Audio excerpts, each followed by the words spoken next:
شهر رمضان الذي أنزل فيه القرآن. الحمد لله والصلاة والسلام على رسول الله أما بعد. بسم الله الرحمن الرحیم. محترم اوریدونکو، الله رب العالمین د مسلمانانو ته د خوشحالۍ هغه موقع ورکړي دي چې هغه اخترونه دي. د اخترونه د مسلمانانو لپاره د خوشحالۍ موقع دي، خو د دې مختصر احکام د زده کول پکار دي.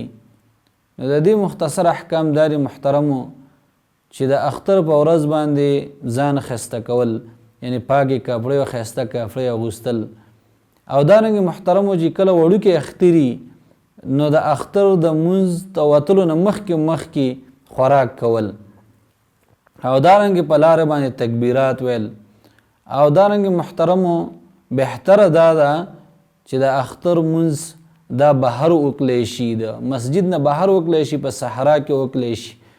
او دارنګه زنانو ته هم اجازت شته چې کله امن وي چې هغه د اختر منځ ته هم وځي. دارنګه محترمو د اختر منځ دا 2 رکعاته منځ دی. په اول رکعت کې 9 تکبیرونه ویل دي، او په دویم رکعت کې 15 تکبیرونه ویل دي د قرات د شروع کېدو نه مخکې. دارنګه محترمو د اختر په ورځ باندې یو بل ته مبارکي ورکول، او دارنګه محترمو چې کله منځ ته په یوه لار باندې لاړ شي د اختر مانځه ته، نو بیا په بله لار باندې راتلل دام پکار دي، ځکه دام په حدیث کې راغلي.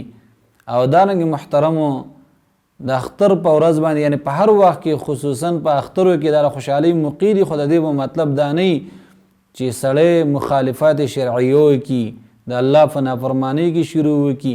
نه، د اختر د خوشحالۍ د موقع دي، خو د الله رب العالمین نافرمانی به پکې نه وي. دارنګه د اختر ورځ محترمو دا خوشحالۍ ورځ ده، نو الله رب العالمین دا خوشحالي موږ ته راکړي. الله رب العالمین دا خوشحالۍ په موږ باندې بار بار راولي. وصلی الله علی خیر خلقه محمد و آله و اصحابه اجمعین.